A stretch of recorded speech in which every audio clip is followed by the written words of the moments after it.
My name is Julia Carter, and what I am about to share is too profound to keep to myself, especially in light of how we approach worship in churches today. I am a 48-year-old worship leader from Minneapolis, Minnesota. Before my near-death experience, I truly believed we were doing everything right. But God had to literally stop my heart to show me the truth. It happened on February 16th, 2024. The roads were treacherous that morning after an overnight ice storm, but I was determined to make it to our 6 a.m. prayer meeting.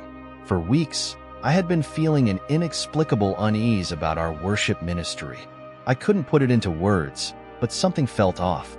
Looking back, I now realize God was preparing my heart for the revelation He was about to give me. The last thing I remember was seeing headlights coming toward me as a semi-truck jackknifed it on the highway. Everything went black. According to the medical report, the impact crushed the front end of my car, leaving me with severe internal injuries. My heart stopped for 4 minutes and 23 seconds.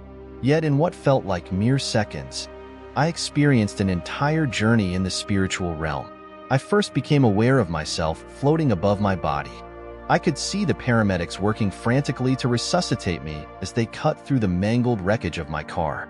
One of them, a young woman with striking red hair, shouted, "We're losing her." Strangely, I felt no fear or sadness. Instead, I was enveloped in an overwhelming peace that I cannot adequately describe. Then, I saw the light. It wasn't the harsh, sterile light of emergency vehicles.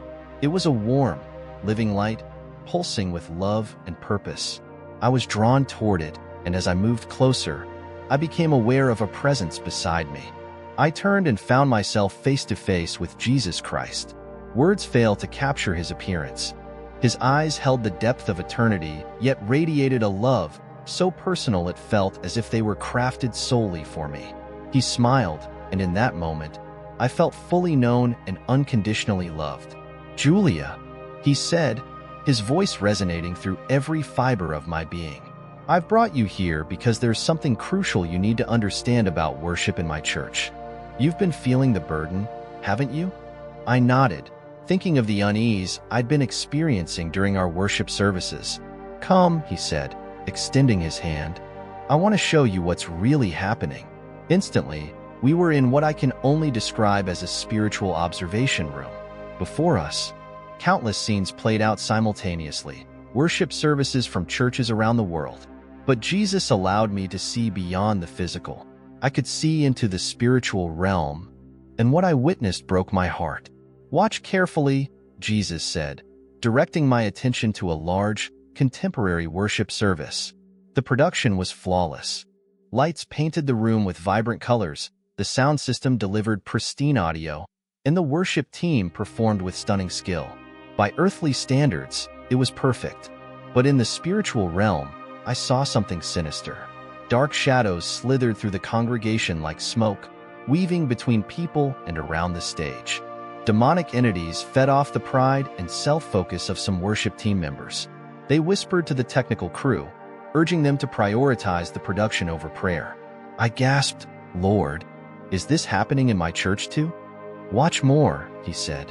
Suddenly, we were observing my own church's worship service from the previous Sunday. I saw myself leading worship, and my heart sank. Outwardly, I was singing about God's glory, but inwardly, I was preoccupied with how the lighting effects looked and whether the live stream was capturing my best angles. "My daughter," Jesus said, "do you remember Lucifer's role in heaven before his fall?" As He spoke, I was given a vision of Lucifer as he was before his rebellion, a breathtaking being created to lead heaven's worship. Music and praise were woven into his very essence. Then, I saw his fall, driven by pride and a desire to receive worship rather than direct it to God. "The enemy knows the power of worship better than most of my children do," Jesus explained. "He cannot stop worship entirely, so he works to distort it, to shift the focus ever so slightly away from me and onto human elements."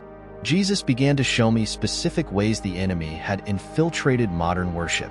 He pointed to a sophisticated sound system and said, "This was purchased with pure intentions to help people hear the worship clearly. But watch how the enemy has corrupted its purpose." I saw the sound engineer obsessing over achieving the perfect mix, so focused on technical precision that he was spiritually disengaged. Demonic whispers encouraged his fixation, pulling him further from the worship experience. Next, Jesus directed my attention to the lighting console. The operator was programming complex sequences, but I saw dark spiritual entities whispering, "Make it more impressive. People expect a show. You need to compete with other churches." What was meant to enhance worship had become a spectacle, distracting from God's presence. The most devastating revelation came when Jesus showed me the congregation. Many people were merely spectating, their spirits passive while their emotions were stirred by the production. They mistake emotional excitement for spiritual engagement, Jesus said. Then he turned my attention to the worship team. I could see their spiritual conditions as clearly as their physical appearances. Some glowed with authentic adoration, their spirits genuinely worshiping. But others were performing, their focus divided between technical execution and how they appeared on the large screens. Jesus showed me how this pattern was repeating in churches worldwide. Worship leaders checked their phones between songs for social media engagement. Song selections were based on popularity or streaming metrics rather than spiritual impact. Worship had become a production rather than a divine encounter. True worship, Jesus said, is not about what you produce. It's about who you encounter. He then showed me a small church with no fancy equipment. Their sound system was basic, and there were no special lighting effects. But in the spiritual realm, their worship was a blazing pillar of light reaching heaven. Angels joined in their praise. The difference? Their hearts were fully devoted to God. Jesus revealed that true worship requires preparation, not just technical, but spiritual. He showed me scenes of worship teams spending more time in prayer and scripture than in rehearsals. These teams were aligned with God's heart, and their worship released healing, deliverance, and transformation. "Tell my people," Jesus said, "I am calling them back to pure worship. I'm not impressed by their productions, but moved by their passion for my presence." Suddenly, I felt a pulling sensation. Jesus smiled and said, "It's time for you to return. Share what you've seen and help restore true worship in my church."